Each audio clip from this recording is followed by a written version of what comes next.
Hello students, अज का जो अपना टॉपिक आ वो हैगा Coulomb's law in vector form. बहुत ही ज़्यादा ईजी टॉपिक आ। पहला आप इसकी डायग्राम समझांगे। डायग्राम बहुत ज़्यादा ध्यान नाल समझना, बिकॉज बाद दे विच जो लिखना वो सारा डायग्राम के विचों देख के ही लिखना वा। ठीक है, देखो डायग्राम यदि किद्दां अपने कोल आपां एक वाई एक्सिस एक्स ते वाई एक्सिस ड्रॉ कर लिया।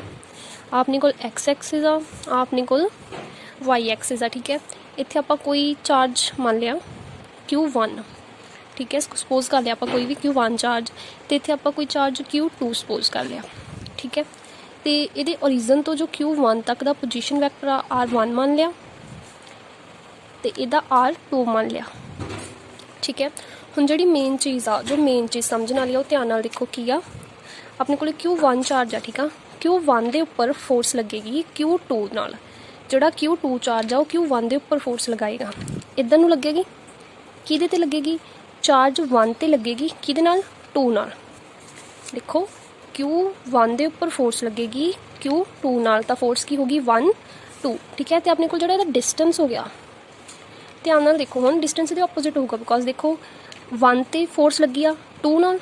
ठीक है, तो जो अपने को डिस्टेंस होएगा वो इधर अपने को फोर्स इधर नूं जा रही है ना, तो अपने को जो डिस्टेंस हो गया वो हो गया R2 1। 2 तो 1 वाल नूं अपनी डायरैक्शन आ, तो अपने को जो R हो गया डिस्टेंस हो गया वो हो गया 2 1 R2 1।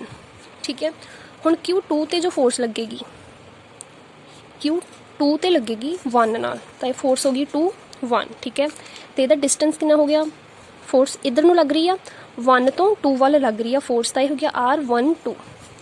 समझ लगी, 1 ते लगी फोर्स 2 नाल, तो 1 2 हो गया, तो जा किधर नूं रही है फोर्स 2 तो 1 वाल, तो डिस्टेंस 2 1 हो गया।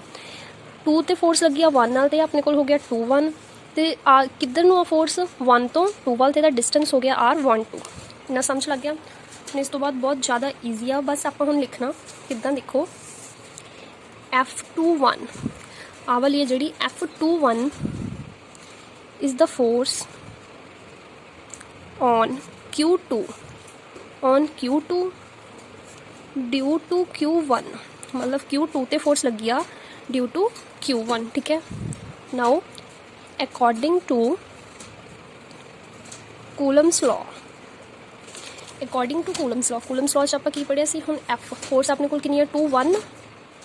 ये अपने को फोर्स जी होंगी वो वैक्टर क्वांटिटी होंगी है। ठीक है, ये उपर वैक्टर पा लेना, F21 इज इक्वल्स टू कितना होंगे अपने को 1/4 pi epsilon not into Q1 Q2, तो आर जो अपने को आर कितनी है 2 1, तो इधर अपने को जो आर आ वो 1 2 आ। ठीक है, मतलब ध्यान रखियो ये ऑपोजिट ही होगी। अपने को फोर्स 2 1 है, तो जो डिस्टेंस होगा वो 1 2 होएगा, 1 2 द स्क्वायर। ध्यान रखना कि बार इतने आप 1 2 लिख देने बाद आप स्केयर पाना भुल जाने। ठीक है, यदा भी मार्क्स हाफ मार्क्स ही कट हो, पर यदा मार्क्स कट्टिया जा सकता है, यदा ध्यान रखना। R1 2 का स्केयर हो गया। ठीक है, वैक्टर क्वांटिटी है भी डिस्टेंस। ठीक है, तो R1 कैप R1 2 कैप, यदा अपने को होर कोई आर जो अपने को R1 2 कैप लिखा, होर बहुता अपने को कोई खास रोल नहीं है, ये जस्ट डायरैक्शन दसन लिया भी डायरैक्शन किधर नूं आ। ठीक है, ये आप इक्वेशन फर्स्ट इक्वेशन मान ली। ओके, हुण सिमिलरली अगे देखना आप नाउ F1 2, पहला आप F21 की सी, हुण F1 2 आ वाली F1 2 इज द फोर्स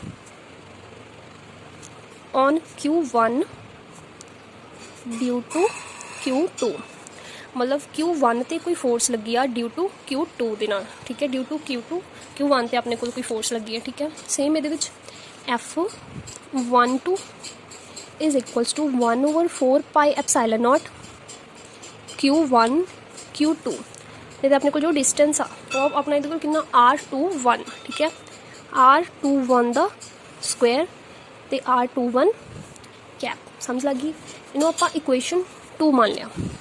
हम जो नैक्सट स्टैप आ वो देखो, आप इन्होंने दोनों चो कोई भी मान सकते हैं। जिदा हम आप यदा मान लिया जो अपने को R2 1 आ, R2 1 आ। ठीक है, अपने को आ वाला R2 1, तो जो R1 2 आ R2 1 आ वो इधर नूं जा रहा, तो जो R2 1 आ R1 2 आ सॉरी वो ऑपोजिट डायरैक्शन दे विच आ। ठीक है, R2 1 इधर नूं जा रहा, R1 2 इधर नूं, वो ऑपोजिट डायरैक्शन च। ओके, तो इन्हों आप नैगेटिव लिख सकते हैं मनन लिए, बिकॉज ये ऑपोजिट डायरैक्शन, तो इसलिए आप मूरे नैगेटिव पाता R1 2। ठीक है। ਇਹਦਾ ਵੀ ਮੰਨ ਸਕਦੇ ਹੋ ਤੁਸੀਂ, यार 1 2 भी लिख सकते हो तो फिर आ ਇਹਦੇ ऑपोजिट डायरेक्शन ਚ ਹੋ ਜਾਊਗਾ, जो मर्जी मान सकते हो अपने को, ठीक है, जो मर्जी मान सकते हो। लास्ट ਦੇ ਵਿੱਚ जो अपने को डेफिनेशन बनेगी वो सेम ही बनेगी, ठीक है। ਆਪਾਂ ਆ ਮੰਨਿਆ ਹੁਣ R21 ਮੰਨਿਆ ਤੇ ਜੋ R12 ਆ ਉਹ ਇਹਦੀ ऑपोजिट डायरेक्शन ਚ, ठीक है। ਹੁਣ ਦੇਖੋ ਇਹਨੂੰ ਆਪਾਂ ਇਕੁਏਸ਼ਨ 3 ਮੰਨ ਲਿਆ, पुट 3 इन 2। ਹੁਣ ਆਪਾਂ ਜੋ ਆ ਇਕੁਏਸ਼ਨ 3 ਮੰਨੀ ਸੀ ਇਹਨੂੰ ਆ 2 ਚ ਪੁੱਟ ਕਰ ਦੇਣਾ, ਠੀਕ ਹੈ। ਦੇਖੋ ਕਿੱਦਾਂ ਕਰਨਾ, 3 ਚ ਪੁੱਟ ਕਰ ਦੇਣਾ, ठीक है। एफ अपने को की इक्वेशन सी F12 is equals to 1/4 pi epsilon not Q1 Q2 over. हम देखो इत्थे अपने को कितना सी R21 सी, ठीक है। R21 दी हुण आपां ओहदी R21 दी जगह की भरना R12 भरना, ठीक है। इत्थे आपां भर देना R12 दा स्क्वायर, इत्थे भी अपने को R21 सी तां आपां इत्थे भी R12 कैप, समझ लगी, ठीक है। हुण देखो आ जिहड़ी फोर्स 1 2 आ इज इक्वल्स टू हुण अपने को जिहड़ा R12 डिस्टेंस सी वो किहदा सी, देखो अपने को R12 डिस्टेंस F21 फोर्स दा सी ना, 21 फोर्स, तो आप इत्थे लिख सकते हैं ना -21 फोर्स मीनस जिहड़ी F12 फोर्स आ वो इहदी ऑपोजिट होगी F21 फोर्स दे, मीनस F12 फोर्स इधर नूं जा रही है, F21 इधर नूं, इहदी ऑपोजिट डायरेक्शन च होगी, ठीक है। इत्थों अपने को हुण डेफिनेशन की बन गया, देखो these forces are equal in magnitude,